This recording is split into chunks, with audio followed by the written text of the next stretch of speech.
Hello, this is another video on the Netflix original series Insatiable. What makes this show unique is the fact that it's set in the South. The South is generally ignored by a lot of people whenever they're making a television show or even a movie. It has some genres that are very unique to the South, like Southern Gothic, of other types of stories that kind of like country type stories or horror, like dealing with animals and those kind of things. But you generally don't see this kind of story set in the South. Generally, the kind of the general approach when you're dealing with high school, any kind of story dealing with teenagers, generally it's going to be in either California or New York City, generally, most of the time, or some kind of place that's not in the South. But because it's set in the South, it has a unique frame by which so that Patty's journey in this story is framed in a very special way. So you have her journey from going from fat to thin and going through a path of revenge that is framed in this kind of religious, in the Bible Belt, as it's described in the series. So you have like one scene where they're eating crawfish, and this is a very big part of Southern culture. You can find in other parts of America, but it's very particular to the South. These eating competitions, where people try to eat as much food as possible, eating crawfish, right? That's what the scene's about.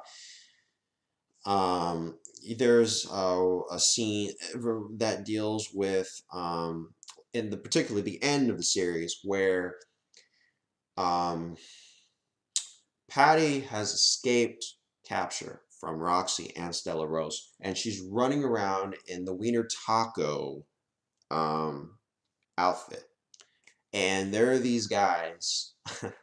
It's kind of one of those stereotypical scenes where they're making fun of Southern culture in a way. One of the guys is missing a tooth.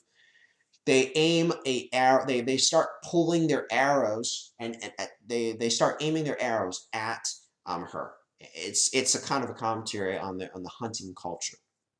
There's religion, a very much big part of the South.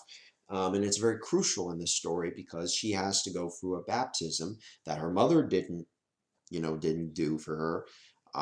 So you have this whole part of that where she has to get baptized again, the Miss Magic Jesus competition. Then there's this kind of subplot that runs through a couple episodes when it's about she's pregnant. Okay, so and there's this whole thing about, oh, she's gonna have an abortion or not have an abortion, right? And the pastor's like saying, no, you can't do that. If you're going to do Miss Magic Jesus, you can't do that. So there's this whole kind of the whole story for her is framed for this. So you generally don't get that in a lot of shows dealing with young people. Um, a lot of the shows, they take place in an urban hip setting where a lot of these concerns are not really important to those people, but where she lives it is important, so she has to play by their rules effectively. So yeah, it really makes the show unique and interesting. I know there's a lot of criticism for the show, but I think that the show should be somewhat praised for the fact that it does allow for the South to shine a little bit um, in this series. There are some criticisms I have for the way that it sometimes was heavy-handed with some of the satiring of the satirizing the Southern culture.